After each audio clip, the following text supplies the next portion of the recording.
سڵاوتان لێبێت. بڕێرە یەکی مانگی داهاتوو دادگای فیدراڵی عێراق یەکەم دانیشتن لەبارەی ئەو سکاڵایەوە ئەنجام بدات کە دژی لێبڕین و پاشەکەوتی موچی فەرمانبەرانی هەرێمی کوردستان تۆمار کراوە. ئەو لە کاتێکدایە 5 ساڵ لەمەوبەریش سکاڵایەکی هاوشێوە لە دادگای فیدراڵی تۆمار کرابوو، بەڵام دادگا سکاڵاکەی ڕەت کردبووە و ڕایگەیاندبوو یەکلایکردنەوەی پرسی پاشەکەوتی موچە لە تایبەتمەندی ئەودا نییە.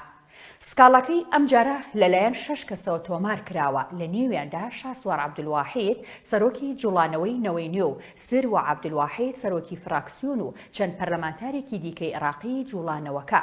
هەروەها ناوی باسم خەشان پەرلەمانتاری سەربەخۆی عێراقیش لەسەر سکاڵاکە هەیە. سکاڵا لەسەرکراویش بریتیە لە مەسرور بارزانی سەرۆکوەزیرانی هەرێمی کوردستان. دادگای فیدراڵی سکاڵاکەی خستۆتە بەرنامەی کاری دانیشتنی ڕۆژی 1 ئابی 2023ەوە. دەقی سکاڵاکە لە ماڵپەڕی فەرمی دادگا بڵاو کراوەتەوە و دەردەکەوێت سکاڵاکە لەسەر بڕیاری ژمارە 61 ساڵی 2020 ئەنجومەنی وەزیرانی هەرێمی کوردستان تۆمار کراوە کە بە گوێرەی ئەو بڕیارە ڕێژەی لە سەدا 21 موچەی فەرمانبەرانی هەرێمی کوردستان دەبڕدرا.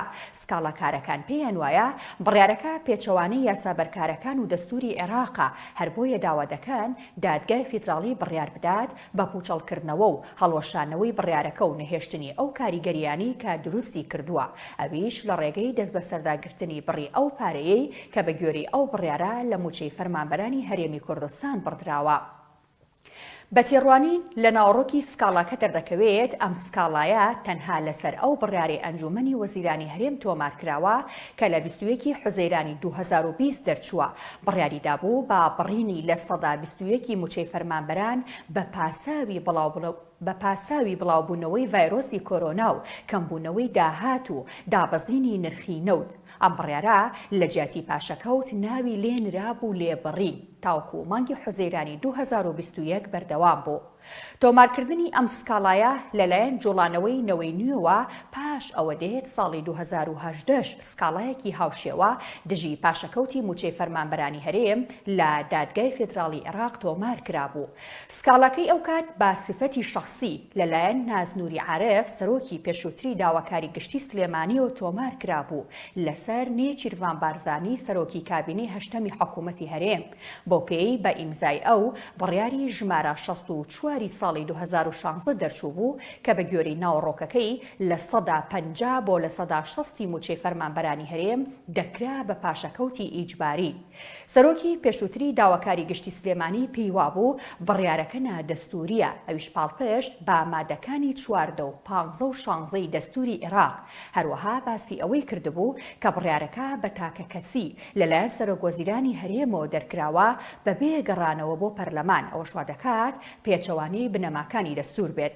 دادگای فیدراڵی لە دانیشتنی ڕۆژی 11 ئازاری 2018 کە بە سەرۆکایەتی دادوەر مەدحەت مەحموود سەرۆکی ئەو کاتی دادگاکە بڕێوەچوو تاوتوی سکاڵاکەی ناسنووری کرد، بەڵام لە ئەنجامدا دادگا بڕیاریدا بەڕەتکردنەوەی سکاڵاکە و ئاماژەی بەوەدا کە ناوەڕۆکەکەی لە تایبەتمەندیەکانی دادگای فیدراڵی دانیە.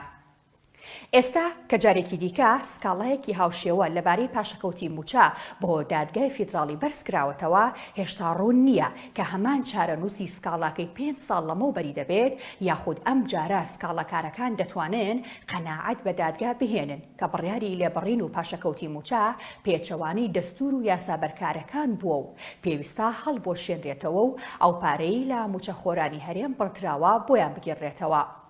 مانگی ڕابردوو پرسی پاشەکەوتی موچەی فەرمانبەرانی هەرێم بابەتێکی گرمی گفتوگۆکانی پرۆژە یاسای بودجەی عێراق بوو. لیژنەی دارایی بڕگەیەکی بۆ پرۆژەکە زیاد کرد کە حکوومەتی هەرێمی پابەند دەکرد بە گێڕانەوەی لە سەدا 10 پاشەکەوتی موچەی فەرمانبەرانی هەرێم، بەڵام حکوومەتی هەرێم لە زیادکردنی بڕگەکە نیگەران بوو. سەرنجام پاش بگرە و بەردەیەکی زۆر بڕگەکە لابرا.